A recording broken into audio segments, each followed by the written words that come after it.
नमस्कार दोस्तों, logic take channel के एक और वीडियो में आप सभी का स्वागत है। तो दोस्तों, आज हम जो वीडियो देखने वाले हैं वो है कैरियर 247 की, यानी प्रशांत धवन सर की वीडियो हम देखने वाले हैं। और आज का टाइटल बड़ा मजेदार है। और ये मजेदार टाइटल इसलिए है, मैं टाइटल पढ़ के बताता हूँ आप लोगों को। Trump warns India after Venezuela, PM Modi knows Trump is not happy, by Prashant Dhawan. तो जैसा कि आप लोगों ने पता होगा कि ट्रम्प की स्टेटमेंट आई है कि वो भारत से खुश नहीं है और मोदी जी उनको खुश करने के लिए रसिया से ऑयल परचेज कम कर दिया है।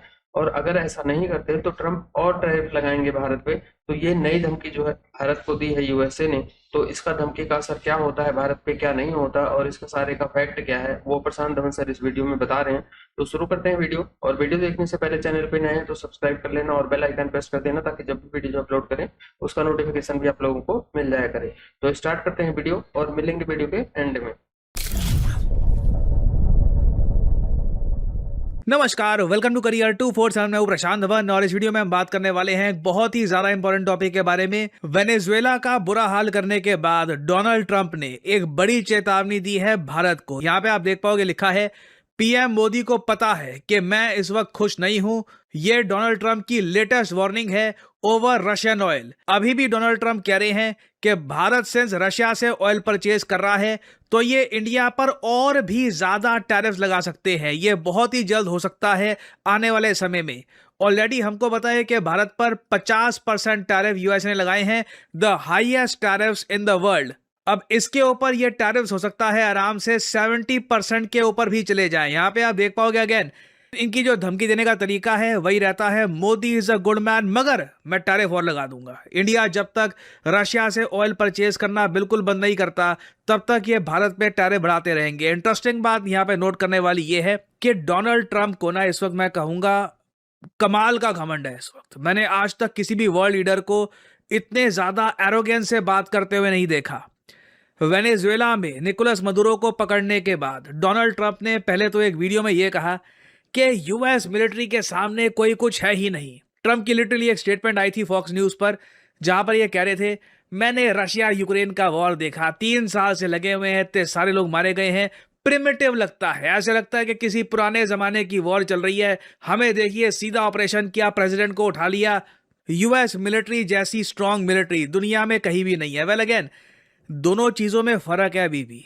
निकोलस मदुरो को ठीक है उठा लिया, ये एक मतलब प्रेसिडेंट को उठाना अपने आप में एक बहुत ही बोल्ड मूव होता है, बट क्वेश्चन यहां पर यह आता है कि क्या ये वेनेजुएला का तेल भी कैप्चर कर पाएंगे या नहीं कर पाएंगे। That will be different all together. मगर ट्रंप एक के बाद एक बहुत से देशों को धमकी दे रहे हैं।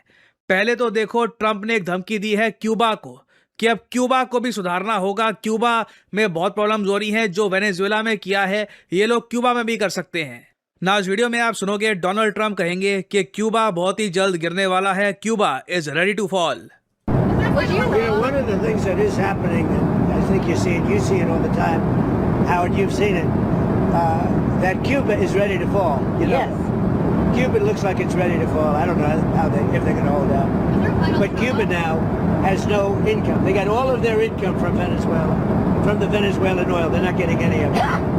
And Cuba literally is ready to fall. And ना ये जो आदमी है यहाँ पे लिंडजी ग्राहम, ये लिटरली यूएसए की जो ऑयल लॉबी है उनके बिहाफ पर ही मतलब लग रहा है कि काम कर रहा है। क्योंकि जो भी स्टेटमेंट्स होती है इस आदमी की, मतलब डोनाल्ड ट्रंप के साथ खड़े होकर कॉन्स्टेंटली इसका एक ही काम होता है कि यूएस ऑयल कंपनीज को मैक्सिमम प्रॉफिट पहुंचे। आज के समय आप अगर देखो, यूएस ऑयल कंपनी के स्टॉक्स अंधे भाग रहे हैं, मतलब 10% 12% की तेजी देखी जा रही है सभी मेजर कंपनीज में, और ये बिलियंस ऑफ डॉलर्स की कंपनीज हैं। इन सबको पता है कि एक बार क्यूबा गिर गया, वेनेजुएला ऑलरेडी गिर चुका है, यूएस कंप्लीट डोमिनेशन कर देगा ग्लोबल ऑयल मार्केट में। जो डॉलर के गिरने का जो भी डर लोग बता रहे थे वो काफी हद तक इवेपोरेट हो सकता है। डोनाल्ड ट्रंप अगेन बड़ा रिस्क ले रहे हैं, बट सिंस रशिया और चाइना काफी हद तक आज के समय पेपर टाइगर्स लग रहे हैं, कुछ कर नहीं रहे। आपने देखा होगा निकोलस मदुरो को उठाकर चले गए ये अमेरिकन, सीरिया में बशर अल असद को हटा दिया, रशिया कुछ नहीं कर पाया। रशिया यूक्रेन में बहुत बुरी तरीके से उलझ चुका है और उस वजह से यूएसए को पता है कि इनके पास एक गोल्डन अपॉर्चुनिटी है। सीरिया में अपनी सरकार वहाँ पे जमा ली है और मोस्ट प्रॉब्ली वेनेजुएला में भी इवेंचुअली इनको जीत मिल जाएगी जिस तरीके से काम कर रहे हैं। ये यहाँ पर कह रहे हैं कि क्यूबा को पैसा मिलता रहा वेनेजुएला से, तो अब वेनेजुएला की सरकार सेंस बदलने वाली है, तो उसके बाद आप देखोगे क्यूबा में भी एक बड़ा परिवर्तन आएगा, वो भी प्रो यूएस हो जाएगा। नाउ क्यूबा के बाद ट्रंप ने ईरान को लेकर ऑलरेडी धमकी दे दी है कि ईरान का भी ये बहुत ही जल्द एक सोल्यूशन निकालेंगे। इजराइल में मैं देख रहा हूँ कि जो इजराइल के फॉर्मर प्राइम मिनिस्टर हैं नफ्ताली बेनेट, ये ट्वीट कर रहे हैं कि आज कुछ होगा, आज रात को कुछ होना है बड़ा। आई डोंट नो क्या ये इजराइल और यूएस प्लान कर रहे हैं, बट बताया जा रहा है कि आज रात को रिगार्डिंग ईरान इजराइल कुछ बड़ा करेगा। या तो कुछ इनका प्लान इंटरनली कुछ ये कंप्लीट हो जाएगा या फिर ये बड़ा अटैक करेंगे ईरान पर, देखना होगा। मैक्सिको को भी ट्रंप वार्निंग दे चुके हैं। जी हाँ, यहाँ पे आप देख पाओगे Trump's warning to Mexico, Colombia, Cuba after capturing Maduro. Basically Trump यहाँ पे सभी कंट्रीज को कह रहे हैं कि जब वेनेजुएला कुछ नहीं कर पाया तुम क्या करोगे? यूएस मिलिट्री के सामने कौन खड़ा होगा? Who will fight the US military? और अगेन यूएसए के पास सिर्फ मिलिट्री नहीं है, इनके पास इन्फ्लुएंस कमाल का है। यूएस सिंस प्रेजेंट करता है खुद को एज ए डेमोक्रेसी और कई जो लोग हैं वो यही मानना शुरू कर देते हैं कि अगर यूएसए जो भी कह रहा है उसको अगर ये मान लेते हैं तो शायद हमारी ज़िंदगी अच्छी हो जाएगी, हमें ज़्यादा फ्रीडम मिलेगी। वो पावर कमाल की है कि जब ना सिर्फ आपके पास मसल हो, आपके पास सॉफ्ट पावर भी कमाल की हो। तो यूएस काफ़ी हद तक एक अनस्टॉपेबल फोर्स है। यूएस को पता है कि कल को ये मैक्सिको पे भी अगर अटैक करते हैं, मैक्सिको की मिलिट्री कुछ कर नहीं पाएगी। और अगेन डोनाल्ड ट्रंप के बोलने का तरीका ऐसा है, वो ऐसे बात करेंगे कि हम मैक्सिको के लोगों को आज़ादी दिलवाएंगे और कई मैक्सिकन्स ये बात मानना भी शुरू कर देंगे कि हाँ फ्रीडम आने वाली है। तो मैक्सिको और ऑफकोर्स कोलंबिया के जो प्रेसिडेंट है उनको तो ट्रंप सीधा सीधा कह चुके हैं कि ये आदमी कोकेन बनाता है और फिर यूएसए में बेचता है। कोलंबिया में बहुत ही जल्द ये सिमिलर टाइप का ऑपरेशन कर सकते हैं जो वेनेजुएला में किया था। और उसके बाद ग्रीनलैंड के बारे में हम पहले बात कर चुके हैं, किंगडम ऑफ डेनमार्क का पार्ट है, यूरोपियन यूनियन का मेंबर है ग्रीनलैंड। मगर डोनाल्ड ट्रंप ने काफ़ी बार कहा है कि यूएसए को ग्रीनलैंड चाहिए, यूएसए की नेशनल सिक्योरिटी के लिए ग्रीनलैंड बहुत इंपॉर्टेंट है। वहाँ पे बहुत सारे रेयर अर्थ मिनरल्स हैं जो ट्रंप चाहते हैं कि यूएस के पास आ जाए। जिस तरीके से ट्रंप काम कर रहे हैं, मैं सरप्राइज नहीं होऊंगा कि ये ग्रीनलैंड को भी कब्जा ले और यूरोपियंस को सिंपली ये कहे कि हम आपकी रक्षा करते हैं, रशिया से आपको हमने बचा के रखा है, अगर ग्रीनलैंड आपसे मांग भी लिया तो क्या बड़ी बात हो गई। तो ये कंप्लीट एक पावर ग्रैब है लेफ्ट, राइट एंड सेंटर। और इंडिया के बारे में मैं देख रहा था, ये काफ़ी डिसरिस्पेक्टफुल तरीके से बात कर रहे थे। एक छोटी सी क्लिप है, ये मैं आपको दिखाता हूँ ना। इस वीडियो में आप देखोगे कि लिंडजी ग्रैम ये समझाएंगे रिपोर्टर्स को कि अभी एक टैरिफ बिल आने वाला है, एक नया कानून पास करने वाले हैं ये लोग यूएसए में, जिससे और भी ज़्यादा टैरिफ्स डोनाल्ड ट्रंप लगा सकते हैं कई देशों पे। इसके अंदर ही बताया जा रहा है कि भारत पे और भी ज़्यादा टैरिफ्स ये लगा सकते हैं, परहैप्स 70%, 80%, कितना भी। I mean it very much depends on them कि कितने परसेंट ये टैरिफ्स लगाना चाहेंगे। और इंटरेस्टिंगली जब ये बात करेंगे टैरिफ्स की, इंडिया का मेंशन नहीं होगा, डोनाल्ड ट्रंप अपनी तरफ से करेंगे हाँ इंडिया के बारे में भी बताओ। फिर लिंडजी ग्रैम कहेंगे हाँ इंडिया के एम्बेसडर से मैं मिला था 1 महीने पहले, वो बार बार बस एक ही बात दोहराते गए कि देखो अब हमने रशिया से ऑयल कम परचेज करना शुरू कर दिया है, हम पे जो 25% एडिशनल टैरिफ्स लगाए हैं वो हटा दो। और ये बात को लेकर ये तीनों हंस रहे थे। आई मीन अगेन जो घमंड और अहंकार मैं यहाँ पर देख रहा हूँ, ये यूजुअली किताबों या कहानियों में बताया जाता है कि पावर से कोई इतना ज्यादा नशे में चला जाए। About legislation, and we have great legislation coming. You want to tell? So the tariff bill. So here's what I believe. I don't think we could have secured the border without the threat of tariffs. I don't think we'd have a European trade deal without the threat of tariffs. So if you want to end this conflict, then put pressure on Putin's customers. He sanctioned the 2 largest oil companies in Russia, which is the biggest pressure anybody's put on Putin since the war started. But we have 85 co-sponsors to give this president... It's hurting Russia very bad, the sanctions. Oh, yeah. So this bill would allow... And India also is pulling. Yes, sir. So he put a 25% tariff on India for buying Russian oil. I was at the Indian ambassador's house about a month ago, and all he wanted to talk about is how they're buying less Russian oil. Would you tell the president to relieve the tariff? This stuff works. So I'm hoping we'll bring the bill up, and it's from 0 to 500. He picks the number, nobody else does. Now again, ये बहुत ही एक concerning बात बोल रहे हैं यहाँ पर कि अभी जो यूएसए का टैरिफ बिल आना है उसमें 0 से लेकर 500% किसी भी लेवल के टैरिफ्स डोनाल्ड ट्रंप लगा सकते हैं किसी कंट्री पर। और अगेन आई थिंक वेनेजुएला का एक्शन देखकर ये साफ हो गया है कि डोनाल्ड ट्रंप इस वक्त रिस्क लेने के मूड में है। ये चाहते हैं कि एक बार को मैं बड़ा रिस्क लूँ, बड़ी रिवॉर्ड सामने आए, और कोई बड़ी बात नहीं होगी कि आने वाले समय में ये भारत पे और इवन चाइना पर भी मैं कहूँगा मैसिव टैरिफ इम्पोज कर दे रशिया से ऑयल लेने के इशू को लेकर। तो आने वाले समय में एक बड़ी डेवलपमेंट आने वाली है रिगार्डिंग ऑल दीज कंट्रीज जिनके बारे में मैंने यहाँ पे बात करी है, चाहे क्यूबा हो, कोलंबिया हो, भारत को भी यहाँ पे काउंट करना होगा। ईरान को लेकर again Donald Trump wants to make Iran great again, उसके लिए ईरान में एक तख्ता पलट करने का प्रयास कर रहे हैं। He is going full out. इनको एक मतलब आप कह लीजिए इनको एक आश्वासन है कि हमारा कोई क्या बिगाड़ लेगा, यूएस मिलिट्री बहुत स्ट्रांग है, जो मर्जी करना है कर लेंगे, हमारे सामने खड़ा कौन होगा। सो इनसेन एरोगेंस यूजुअली देखा गया है वैसे हिस्ट्री में, जब भी कोई राजा या कोई एम्पायर इतना एरोगेंट हो जाए ना तो कुछ एक इंटरवेंशन होती है, डिवाइन इंटरवेंशन कह लीजिए या फिर कुछ ना कुछ एक इंटरवेंशन होती है। देखना होगा इवेंचुअली यहाँ पर होता क्या है। कुछ अपडेट्स होती हैं तो मैं आपके लिए अपडेटेड वीडियोस लाता रहूंगा।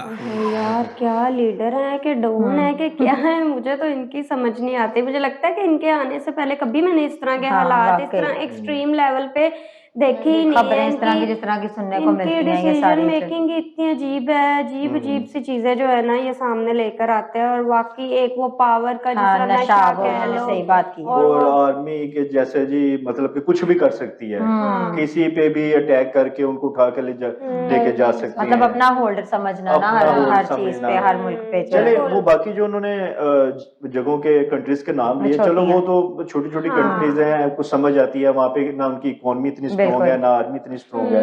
लेकिन उसमें जो ये लिस्ट में इंडिया का नाम उन्होंने लिया, मुझे तो ये नहीं समझ लगी वो क्या सोच के उन्होंने नाम ले लिया। तो एक बड़ी वीडियो वायरल हुई थी इंडिया के एक चाचा की, वो कह रहे थे अरे दुनिया तो 26 में खत्म है। तो 26 में जो सूरत हाल शुरू हो गई है, दुनिया खत्म होने वाली बात हो रही है भाई, कि फलाने को भी मार दो, उसको भी टपका डालो, उसको भी कब्जा कर लो, ये कर दो वो कर दो। ये अमेरिका ने हाथ पकड़ लिया।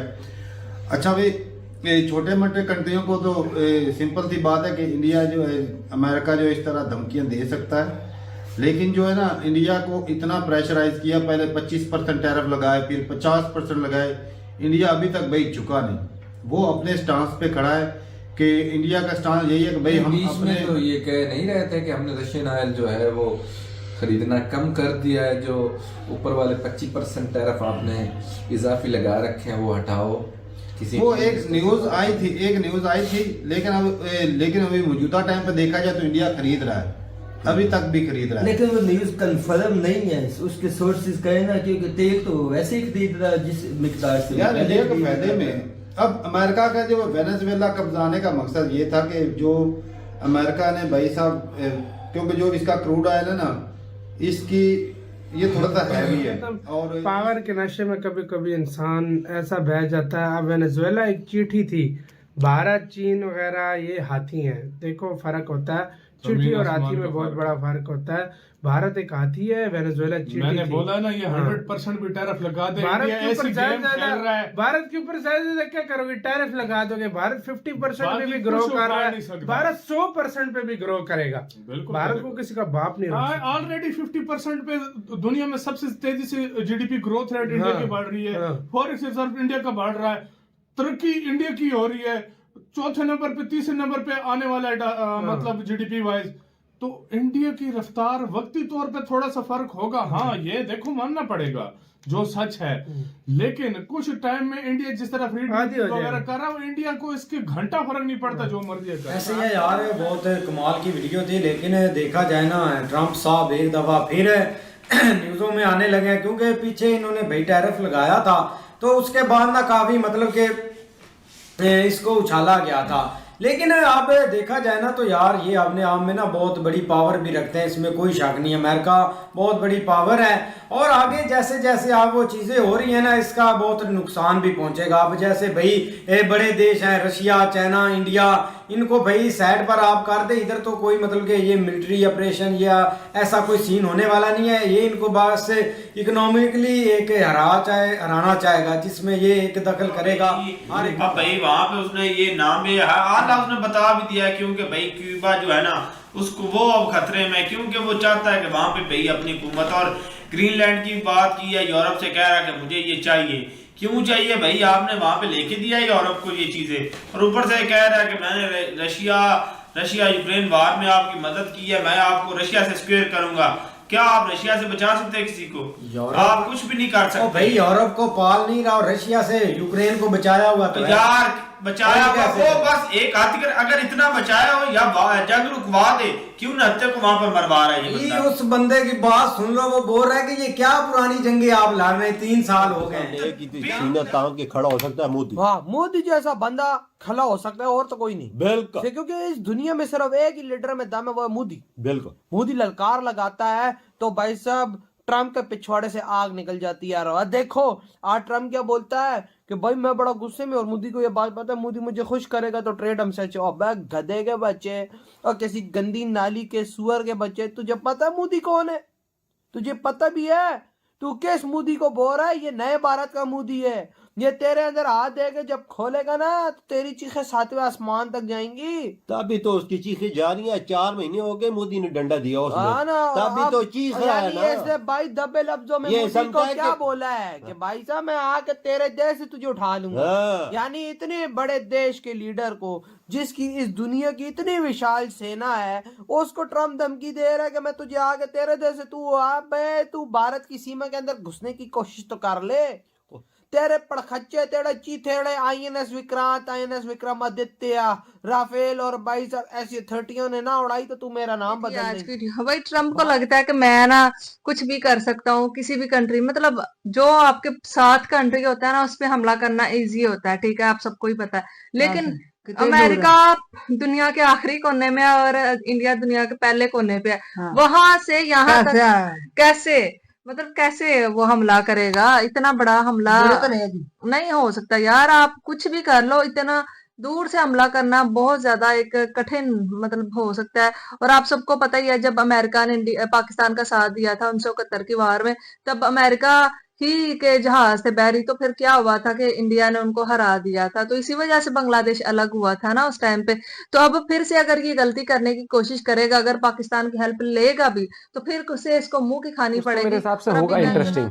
और वो कहते हैं ना कई बार कि तख्ता पलट होता है, ये अभी तख्ता तो पलट ना भी हो ना, मैंने तुझे चीज कल बोली थी, ये प्लान कर रहे हैं अभी करने की, कि जब कोई खाली इसकी बात नहीं है, जब भी कोई बहुत ज्यादा एकदम उस पे आता है कि मैं ये कर दूंगा वो कर दूंगा, बहुत गंदा गिरता है और ये होगा। मतलब अभी ये दर्शाया जा रहा है कि हम रशिया को नहीं झुका पा रहे तो हम इंडिया को यूज करके नहीं। अच्छा एक चीज बता, एक छोटी चीज बता, इंडिया को तुम सफर करा रहे हो अपनी फ्रेंडशिप को एक तरीके से। एक चीज बता, अगर जैसे इतना वो ये है कि मैं ये वो मतलब इसके आगे कोई रुक नहीं सकता, तो रशिया से तो तू खुद भी मिला है, खुद भी। अगर एक बात बता, तेरी खुद मीटिंग में अगर तू कुछ नहीं कर पा रहा, जो तू सो कॉल्ड मतलब है ना वर्ल्ड लीडर, और मैं पूरा देश, मैं पूरी दुनिया चला रहा हूँ, जो तो ये तो ब्लैकमेल वाली बात है, तो ये तो वो वाली चीज हो गई। मतलब रशिया पे इतना बड़ा, मैं कह रही हूँ कोई भी इतना बड़ा लीडर है, लेकिन रशिया पे चल नहीं पा रही इसकी।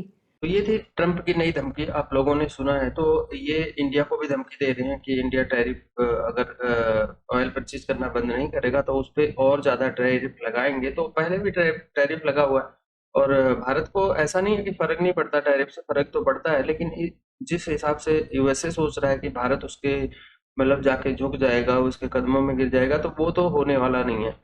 और भारत नए नए रास्ते ढूंढ रहा है, नए नए मार्केट ढूंढ रहा है, नए नए बिजनेसेस के तरीके ढूंढ रहा है कि वो किसी और कंट्री के साथ जो है मतलब जाए। इसीलिए पीएम मोदी जी, आप लोगों ने देखा होगा कि अभी कई देशों का दौरा किया था उन्होंने मिडिल ईस्ट में, जहाँ से उन्होंने अपना मतलब बिजनेस करने का इंडिया का एक अभी नए नए रास्ते खोज रहे हैं। बाकी ये है कि अब वेनेजुएला के जो प्रेसिडेंट को उठा लिया था, तो वो भारत के प्रेसिडेंट को या भारत के प्राइम मिनिस्टर को इस तरह नहीं उठा सकते। और ये अमेरिका भी जानता है, अच्छी तरह धमकी देना एक अलग बात होती है और मीडिया पे बोलना एक अलग बात होती है, लेकिन उसको रियलिटी में ग्राउंड पे उतारना वो अलग बात होती है। तो ये यूएसए की गलतफहमी है कि ऐसा कुछ कर लेगा। लेकिन हाँ, ये है कि प्रेशराइज इंडिया को उसने प्रेशराइज करके रखा हुआ है, और कहीं ना कहीं हमारे लीडर भी यूएसए के खिलाफ कोई स्टेटमेंट नहीं दे रहे हैं। ये भी जानते हैं कि मतलब इस दुश्मनी को और ज़्यादा अगर इधर से भी स्टेटमेंट चल जाएगी तो और ज़्यादा बढ़ेगी। लेकिन हाँ, कहीं ना कहीं जवाब देना चाहिए। जैसे कि वैसे जहाँ झूठ बोलता है वहाँ भारत को ये क्लेरिफाई करनी चाहिए, हमारे जो फॉरेन मिनिस्ट्री है उसको भी क्लेरिफाई करना चाहिए कि जो अभी बोल रहे हैं कि इनके एम्बेसडर जो है 2 महीने पहले गए थे कि उन्होंने बोला था रशिया से हमने तेल परचेज करना कम कर दिया है तो टैरिफ हटा लो। तो जैसा वो झूठ बोल रहे हैं, तो ये अगर बात झूठ है तो भारत को उसके क्लेरिफिकेशन देना चाहिए और मीडिया के सामने बोलना चाहिए कि हमने ऐसी कोई बात नहीं करी थी, ताकि वैसे को भी पता चले कि जैसे वो सीज फायर में ट्रंप ने बहुत दसियों पता नहीं कितनों बार बोला कि हमने सीज फायर करवाया, हमने सीज फायर करवाया। तो भारत का स्टेटमेंट उसमें मतलब आया, बहुत लेट आया कि हाँ हमने ऐसा कुछ नहीं किया था। तो ये सारी चीजें थोड़ी सी हमारे देश की भी कमी है। अभी किस वजह से गवर्नमेंट नहीं बोलती या किस वजह से हमारे यहाँ से कोई स्टेटमेंट नहीं जाती, आई डोंट नो, इसका रीजन मुझे नहीं पता। लेकिन यह है कि ये जानी चाहिए, यूएसए को जवाब जाना चाहिए, यूएसए को जवाब देना चाहिए। कोई इतना कमजोर भी कंट्री नहीं है भारत की, यूएसए जो भी बोलेगा वही करेगा। तो आप लोगों को क्या लगता है ये वीडियो से, वो कमेंट करके बताना है। और वीडियो अगर अच्छी लगी होगी, इन्फॉर्मेशन अच्छी लगी होगी तो लाइक और शेयर करना, चैनल पे नए हैं तो सब्सक्राइब कर लेना और बेल आइकन प्रेस कर देना ताकि जब भी वीडियो अपलोड करें उसका नोटिफिकेशन भी आप लोगों को मिल जाया करे। तो मिलेंगे नेक्स्ट वीडियो में, तब तक के लिए नमस्कार, जय हिंद। Audio Jungle.